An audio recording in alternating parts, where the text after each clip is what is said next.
안녕하십니까. 월간조선 권세진입니다. 4.15 총선을 앞두고 더불어민주당과 자유한국당 인재 영입이 거의 마무리가 됐습니다. 두 당 모두 이제 스토리가 있는 공천, 감동이 있는 공천을 이야기합니다. 스토리가 있는 영입이죠, 영입. 그런데 여러분 어떠십니까? 감동 좀 받으셨습니까? 감동을 받은 분들 별로 없을 것 같습니다. 또 감동을 받지 않았다면 이 영입 인재들이 우리 정치를 위해서 어떤 일을 할 것인가, 우리를 더 잘 살게 할 수 있을 것인가, 이런 느낌 받으셨습니까? 저는 그렇게 생각을 하지 않았거든요. 영입이라는 건 굉장히 총선을 앞두고 중요한 일입니다. 각 당 모두 중요한 일이고 영입을 잘해야 총선에 성공한다. 이런 얘기들은 지금 수십 년째 얘기가 이어지고 있습니다. 그런데 이번 공천, 이번 영입은 왜 그렇게 감동을 주지도 못하면서 그렇다고 뭐 이게 잘 될 것이라는 희망도 주지 못하는 이런 영입이 되고 있는지 한번 지금까지 영입이 어떻게 되어 왔는지를 보면서 한번 설명을 해보도록 하겠습니다. 지금 이제 그 영입을 하는 것은 영입을 하면서 물갈이도 하고 컷오프도 많이 될 겁니다.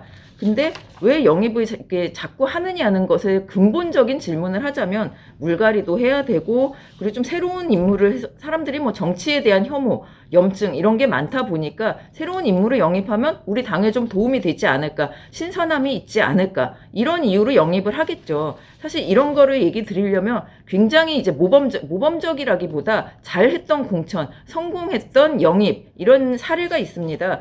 1996년 4월에 15대 총선이 있었죠. 이 전에 신한국당 김영삼 총재가 대통령이었죠. 그분이 있었던 신한국당은 굉장히 이제 파격적인 영입을 했습니다. 이 김영삼 대통령은 그때 총선에서 내가 좀 이기기가 어렵겠구나 이런 생각을 하게 됐어요. 그래서 당명도 바꾸고 민자당에서 신한국당으로 비정치권 인재를 이제 영입하기 시작합니다. 근데 이때 영입된 인물들이 지금 우리 정치권에서 굉장한 족적을 남긴 인물들이 굉장히 많습니다. 뭐 이름 다 불러보자면 이회창 전 한나라당 총재, 홍준표 이제 전 자유한국당 대표, 김문수 전 경기도지사, 안상수 전 한나라당 대표, 정의화 전 국회의장, 뭐 이런 분들 다 이제 정치권에서 가장 이제 높이 올라갈 만큼 올라간 분들이죠. 근데 이뿐만이 아니라 이때 영입이 놀라운 점은 민중당 출신 이재호, 김문수, 이우재 이런 분들을 신한국당에서 영입을 했다는 거죠. 기득권 정당으로 여겨졌던 신한국당이 운동권 이런 분들을 영입하다 보니까 외연은 확장될 수밖에 없었습니다. 그리고 이제 깨끗한 이미지 갖고 있던 이회창 전 감사원장, 박찬종 전 의원 이런 분들 끌어들여서 공동선대위원장으로 세웠고요. 기존에 이제 민정계나 민주계끼리 선거를 했다면 성공을 할 수 없는 정당이었는데 이런 이제 과감한 영입으로 그때 이제 뭐 저기를 받지 과반수를 차지하지는 못했지만 새정치국민회의 야당인 새정치국민회의에 비해서는 굉장히 많은 의석수를 얻었습니다. 이때가 이제 정말 잘된 영입이었다. 그 정치권의 외연을 확장하면서 당에도 큰 도움이 됐다. 이렇게 평가가 되고 있고 근데 이때 이제 YS만 그 영입을 잘한 건 아니에요. 그때 DJ가 그 정치권으로 돌아왔죠. 은퇴를 했다가 이분도 새정치국민회의를 만들어서 영입을 시작했습니다. 추미애 법무부 장관, 정동영 민주평화당 대표, 천정배 의원, 정세균 국무총리 이런 분들이 이때 다 들어왔습니다. 정세균 국무총리 저기였죠. 기업인이었죠. 추미애 법무부 장관 TK 출신이죠. 그리고 정동영 대표 이 사람도 그 MBC 유명한 앵커 출신이었죠. 이런 분들이 지금 다 뭐 당대표급 뭐 이런 정치인이 되지 않았습니까? 결국 1996년 총선에서 들어온 영입된 정치인들이 지금의 정치권을 이끌고 있다고 해도 과언이 아닐 정도입니다. 이런 이제 과감한 영입이 인재 다변화, 정치권 다변화를 이끌어 왔습니다. 그 15대 총선 영입은 굉장히 정치사에 큰 의미를 남겼다고 보고요. 16대 이때는 정말 또 다른 의미의 그 세대 교체가 이루어집니다. 16대 총선에서 이제 영입을 15대 때 양당이 다 잘했기 때문에 이번에는 어떤 식으로 영입을 해야 좀 더 정치권에 새 바람을 일으킬 수 있을까 이런 고민을 여야가 하게 됩니다. 그래서 이때 일어난 일이 어떤 일이냐 386이 국회에 진출합니다. 그때 문재인 정권의 지금 주축이죠. 386 당시 30대 80년대 학번 60년대생 이분들이 정치권에 되게 굉장히 갑자기 진입을 많이 합니다. 김대중 전 대통령이 이제 끌어들였고요. 2000년 1월에 이제 개혁을 하겠다면서 새천년 민주당을 창당을 하죠. 총선을 앞두고. 이러면서 운동권 출신인 사람들을 대거 이제 영입을 합니다. 그 이름 들으면 다 아실 만한 지금의 실세들, 임종석, 우상호, 이인영, 오영식 이런 운동권 출신들을 영입합니다. 그래서 이때 이제 386이라는 단어가 널리 알려졌고요. 근데 한나라당도 뭐 가만히 있을 수는 없었겠죠. 이때 30대였던 이제 전국 학력고사 1등 원희룡 변호사 이분 데려오고요. 방송활동으로 좀 인기 좋았던 오세훈 변호사 다 30대였죠. 이런 분들 다 데리고 옵니다. 그리고 당에는 또 30대 뭐 젊은 의원 남경필 의원이 있었고요. 그래서 이제 16대 총선 이후에 한나라당도 소장파가 형성이 됩니다. 뭐 정병국 의원 이런 분들까지 들어오면서 그래서 이제 뭐 결과는 어떻게 됐던 운동권이 뭐 지금 정치권에 들어온 그거는 둘째치고 16대 총선은 굉장히 세대 교체를 이끌어낸 굉장히 그것도 의미 있는 영입이었죠. 16대 총선으로 한나라당이든 새천년 민주당이건 굉장히 30대 국회의원들이 많이 들어왔다는 겁니다. 지금은 30대 국회의원 거의 찾아볼 수 없죠. 비례대표 아니면 찾을 수가 없는데 이때는 정말 과감하게 영입을 하고 지역구에 내려보내고 인기가 있었어요. 30대 국회의원 얼마든지 나올 수 있다는 얘기입니다. 이게 2000년에 이렇게 나왔는데 지금 왜 못 나오겠습니까? 지금 영입이 이것보다 못한 거 아니냐. 2010년대 들어서 저는 이런 생각이 좀 들고요. 이러다가 이제 17대, 18대에서는 그렇게 영입이 활발하지는 않았습니다. 그런 이유가 조금 있긴 했는데요. 근데 이때 뭐 의미가 있다면 장애우들을 비례대표로 좀 국회로 많이 데리고 들어오기도 하고 여러 분야에 좀 다양한 영입을 했다. 뭐 이런 정도가 있는데 19대와 20대 총선에서 영입은 또 큰 의미를 갖게 됩니다. 이때가 왜 중요하냐면 19대에서는 박근혜 퀴즈가 나왔고 20대에서는 문재인 퀴즈가 나왔습니다. 영입이 힘을 쓸 수 있는 거는 당의 실세, 그 당에서도 가장 중요한 리더가 주도를 할 때 성공을 할 수밖에 없죠. 밖에서 영입 대상이 된 분들도 이분을 따라가면 그래도 뭔가 잘 되겠구나 이런 생각이 들 거고 그분이 이제 그 실세가 데려오면 당 내에서도 저분 좀 잘 해줘야 되겠구나 이렇게 생각이 들 수밖에 없어요. 그래서 근데 이제 박근혜 대통령은 19대 때 문재인 대통령은 20대 때 가장 유력한 대권주자였단 말이죠. 각 당 내의 대표일 뿐만 아니라 굉장히 유력한 차기 대권 주자, 이 사람 옆에 있으면 뭐라도 좀 할 수 있을 것 같은 그런 상황이었습니다. 그래서 영입이 잘 될 수밖에 없는 상황이었어요. 19대를 보면 그때 박근혜 대통령이 새누리당 비대위원장이었습니다. 그때 데려온 사람이 김종인, 이상돈 이런 학자들, 본인한테 이제 좀 뭔가를 알려줄 수 있는 이런 학자들을 데려왔고요. 이때 처음으로 탈북민 조명철 박사가 영입이 됩니다. 그리고 필리핀 출신 이주 여성 이자스민 의원도 영입이 됩니다. 이거는 이제 굉장히 새로운 시각이었죠. 이런 분들이 들어온 적은 없었으니까요. 거기다가 이제 좀 밸런스를 다 맞춥니다. 하버드 출신 뭐 인재라는 이준석 이런 사람들을 다 데리고 와요.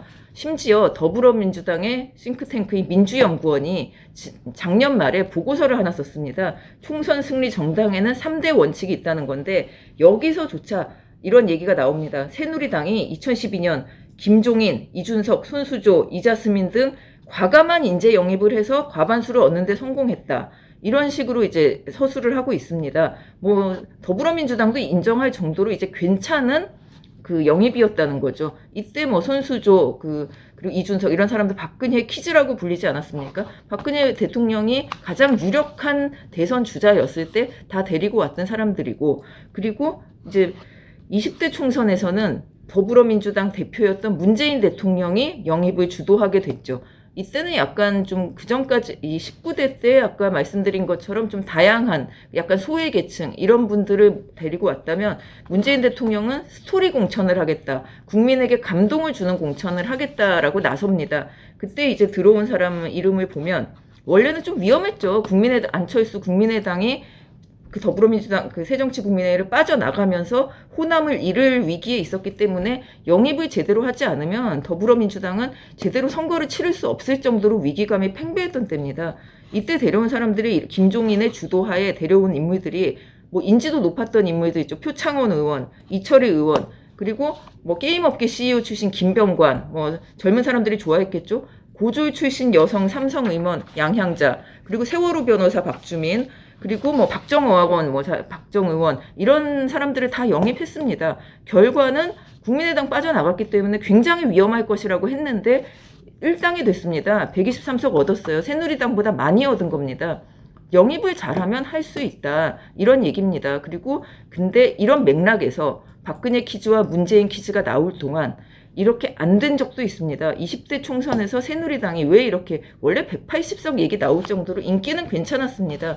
근데 결국 122석으로 떨어졌죠. 물론 공천을 잘 못한 것도 있는데 영입을 제대로 하지 못했습니다. 방금 말씀드린 것처럼 박근혜, 문재인 굉장히 유력하고 실세일 때 영입을 잘 할 수 있었어요. 근데 김무성 대표 2016년 총선 때 김무성 새누리당 대표는 총선 국면에서 청와대와 친박계가 주도하는 공천에서 계속 밀렸죠. 나중에 이제 옥새를 도주 이런 얘기까지 나올 정도로 문제가 생겼었는데 이때 영입을 그러니까 새누리당이 누구 영입했는가 기억나시는 분 잘 없을 겁니다. 그때 일부 종편 패널 출신 변호사들 이런 분들이 김무성 퀴즈라면서 거의 스스로 입당하다시피 해서 인재 영입이라고 이제 들어왔어요. 그랬는데 결국 이분들은 다 떨어졌습니다.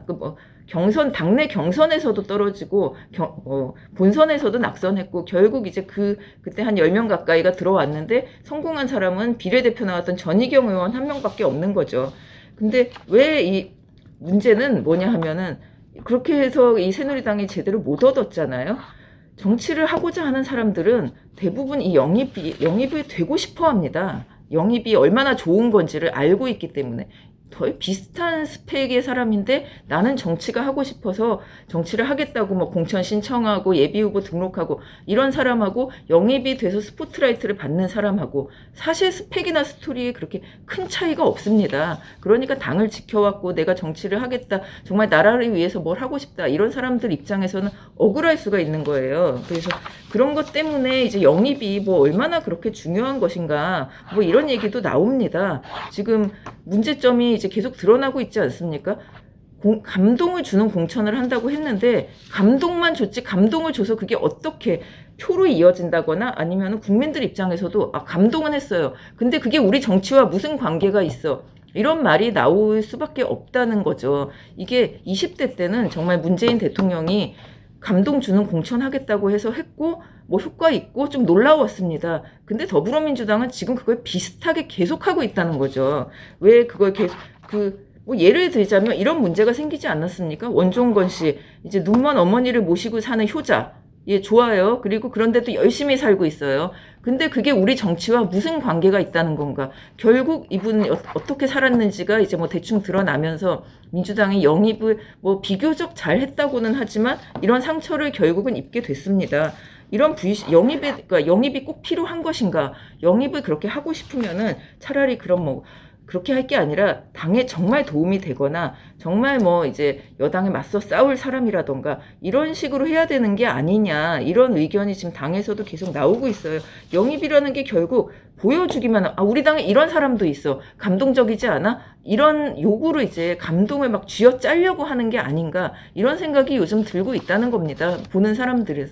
그러니까 이 영입 인재가 그렇게 하면 할 말은 없어요. 한 100명 영입하고 직능별로 이런 사람도 있으니까 그쪽 사람들 우리 좀 뽑아주세요, 이런 의도로 영입을 하는 거면은 이해를 할 수가 있겠죠. 조직을 확대하는 측면에서 하면 좋은데 사실 지금 문제는 또 뭐냐면 영입을 했는데 영입 인사들한테 해줄 수 있는 게 별로 없습니다. 지금 미래한국당이 출범하면서 더불어민주당의 자유한국당이나 통합당은 비례대표를 낼 수 없는 것은 물론이고 더불어민주당 입장에서도 비례별로 지금 나올 수가 없거든요. 몇 석 나올 수가 없는 상태입니다.